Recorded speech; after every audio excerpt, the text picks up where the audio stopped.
Now, I'm sure many of you are like me where I have plenty of places around the house where a big item such as a piece of furniture cannot sit up flush against the wall because there's something that needs to be plugged into an outlet that is behind that piece of furniture. So in this video, I'm going to be doing an install that's going to make a lot of this plug just basically disappear. So let's go ahead and jump right in.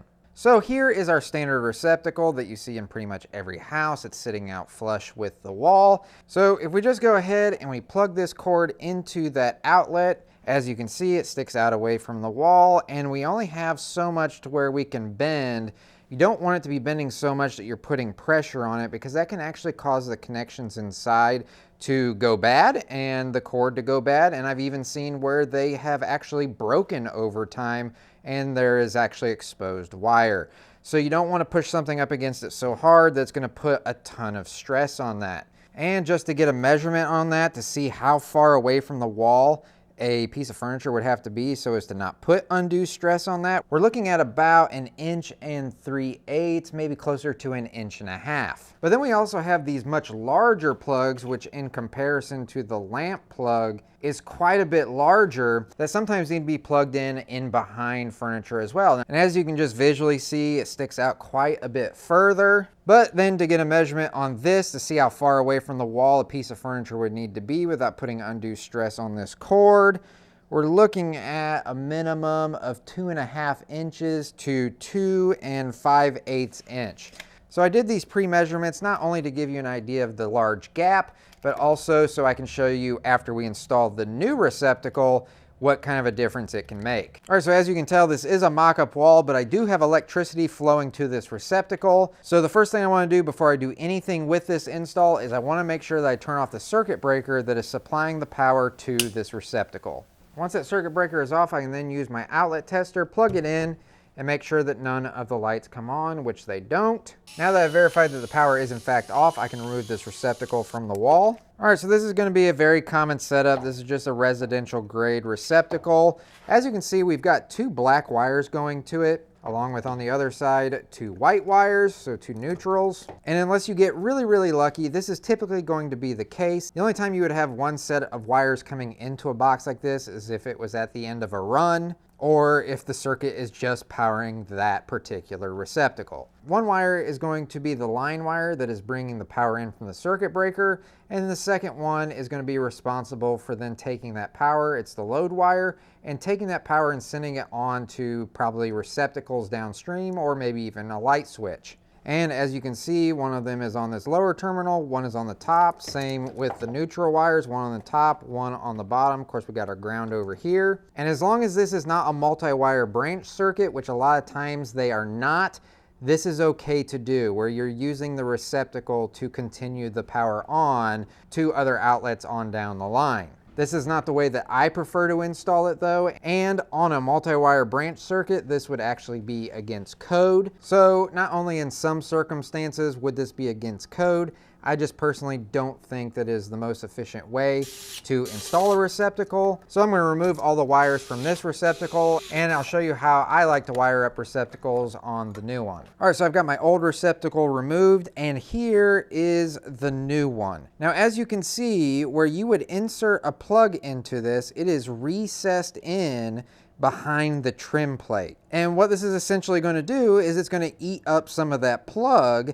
so that we can close that gap between the furniture or the couch or whatever it is. We can close that gap from possibly being 3 inches wide, and we're going to really be able to narrow it down so it doesn't look so awkward. Now, a lot of people refer to these as clock outlets. More conventionally, where these are used, or at least variations of these are used, are in behind wall-mounted TVs. But since this is recessed, you can see this takes up quite a bit of real estate in a box. So you want to make sure that you have a box that's deep enough. If you don't, it's really not that hard to remove one of these boxes. Buy a deeper old work box that then can be installed to be able to handle this. But a lot of times these boxes will be deep enough to where you can fit this. All right, so as you can see, we've got 2 black wires, we've got 2 white wires, but there's just this one ground wire. And why is that? Well, that's because on your standard receptacle like this one, this ground screw down here is only made to accommodate one ground wire. It's not made to accommodate multiple ground wires. And if you look into the back of the box, you'll see more ground wires, but they're going to be probably underneath of a wire nut. But also with a pigtail, so that they only have the one ground wire that can be used in installing on a receptacle. And pigtails is exactly what I like to do with all of my wiring. So now I've got my pigtails made up, I've got the insulation removed from both ends. Now I need to connect my pigtails to the wires coming out of the wall. Now typically I use wire nuts to splice my wires together. However, I have been using more and more of these. These are the Wago 221 lever connectors. So I really like these for certain applications like these, especially light fixtures where we're mixing and matching solid core and stranded. These are just incredibly DIY friendly, and again, they're super quick and easy to install. All right, so I'm going to take my Wago connector, I'm going to open up all the levers on it. I'm going to take my black wires that are coming out of the wall and push them up into that Wago connector. I can flip it over here to the bottom side, and I can see the copper on the wire seated all the way up here at the top, and I can see a little bit of it just below the bus bar here, so I know I'm going to have a good connection. Now that I've verified that, I can flip those two levers down on those two ports where I inserted those two black wires in. I can then take my pigtail that I made up and then insert that into that remaining port and flip that lever down. And now I can push that Wago and those wires into the back of the box. And I'm just going to do the exact same thing with my white wires. I'm going to flip up all the levers on that Wago, insert those white neutrals into the Wago connector that are coming out of the wall, then insert my white neutral pigtail into the Wago and then flip the lever down on it, and then push the Wago and the wiring into the back of the box. All right, so I'll take my new receptacle, flip it over here to the side, and I always like to start with the ground screw. You always want the wires going around the terminal screw in a clockwise direction. All right, so next we move on to my white neutral wire. I'm going to do the same thing as I did with the ground wire, only this time I'm going to wrap it in a clockwise direction around one of these silver colored terminal screws. Once that's wrapped around there, then I'm just going to tighten it down.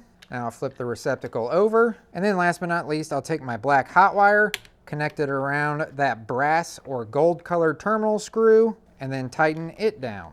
All right, so now all of the wiring is connected to the new receptacles. We just want to carefully push our wiring into that box. And then once everything is seated, then we just tighten down the screws into the box. Now that everything is wired up, this is where I would now turn on the circuit breaker, so I would have power going to this receptacle. So now let's take this standard lamp cord and just plug it in.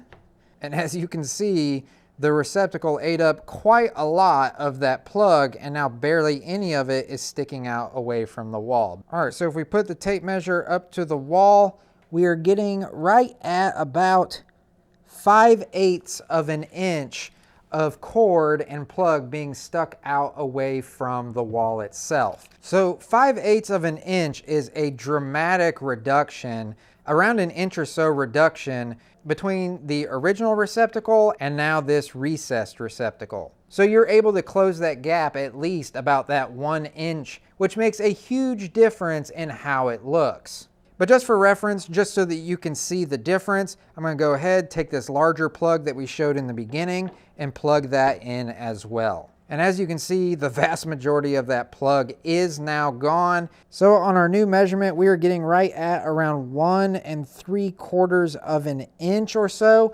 So yeah, another very large reduction in how much space this plug is taking up. So I have a couple places in my house where I'll definitely be installing these. Highly recommend this. Again, I'll have links for this receptacle along with some of those adapters if you're interested in taking a look at those.